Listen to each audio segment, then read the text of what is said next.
So international day against drug abuse அப்படின்றது 26 June அன்று கடைப்பிடிக்கப்படுகிறது.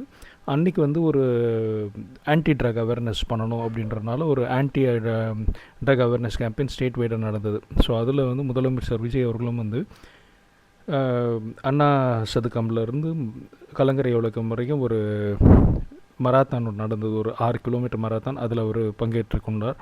இதை நம்ம ஒரு பாசிட்டிவாக எடுத்துக்கிறோம். ஏன்னா ட்ரக்கை வந்து டோட்டலாக ஒழிக்கணும் அப்படின்றதுல ரொம்ப இதாக இருக்குது. இன்னும் குறிப்பிட சொல்லணும் அப்படின்னா கிட்டத்தட்ட ஒரு சமீப காலமாக மொத்தமாக்கும்போது ஒரு 695 இவங்கள வந்து அரெஸ்ட் பண்ணியிருக்காங்க, ட்ரக்ஸில் டீல் பண்ணவங்கள.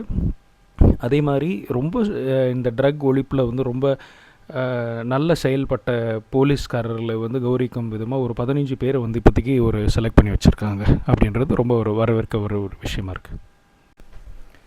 அதே மாதிரி 25 அன்றைக்கி பார்த்தோம் அப்படின்னா ஒரு 300 புது பஸ்ஸு, நம்மளுடைய ஏற்கனவே இருக்கக்கூடிய பஸ்ஸுகளில் ஒரு 300 புது பஸ்ஸு வந்து இணைக்கப்பட்டுள்ளது.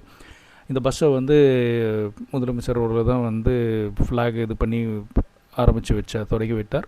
அது மட்டும் இல்லாமல் இவரும் ஒரு பஸ்ஸில் ஏறி இவரும் வந்து அதில் ஒரு ஜேர்னியை பண்ணி பஸ்ஸில் இருந்தவங்களுக்கெல்லாம் ஒரு டிக்கெட்லாம் வாங்கி, ஸோ கண்டக்டர்கிட்டையும் டிரைவர்கிட்டையும் கொஞ்சம் உரையாடலாம் பண்ணி எல்லாம் பண்ணது ஒரு நல்ல ஒரு விஷயமாக இருந்தது. ஸோ புதிய பஸ் நம்மளுடைய ஆல்ரெடி எக்ஸிஸ்டிங்கில் வந்ததுக்காக இதையும் மறுபடியும் ஒரு பாசிட்டிவாக எடுத்துக்கிறோம். நாமக்கல் ஏரியாவில் பொதுவாக ஒரு கம்ப்ளைண்ட் வந்துட்டு இருந்துச்சு. அதாவது நிறைய சஸ்பெண்ட் பண்ண, அதாவது சீல் வச்ச டையிங் யூனிட்ஸ் எல்லாமே வந்து செயல்படுது அப்படின்னு.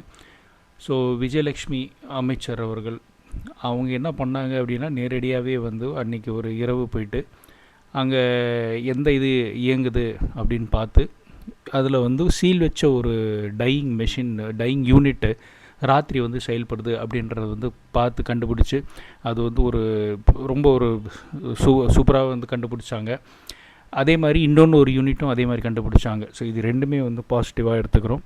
ஸோ ஏன்னா இவங்களால எதுக்கு சீல் வச்சாங்க அப்படின்னா, அந்த டையிங் யூனிட் வந்து போதிய சுகாதாரம் இல்லாமல் அதில் டையிங்லேருந்து வரக்கூடிய அந்த வேஸ்ட்டு அதெல்லாமே வந்து ஒழுங்குமுறை படுத்தாமல் இருக்குது அப்படின்றதுனால இதை சீல் வச்சது. அதை இல்லீகலாக பண்ணுறாங்க அப்படின்ற தகவல் தெரிஞ்சு இவங்க போய் அதை செயல்பட்டு பிடிச்சது ரொம்ப பாராட்டத்தக்க ஒரு விஷயம்.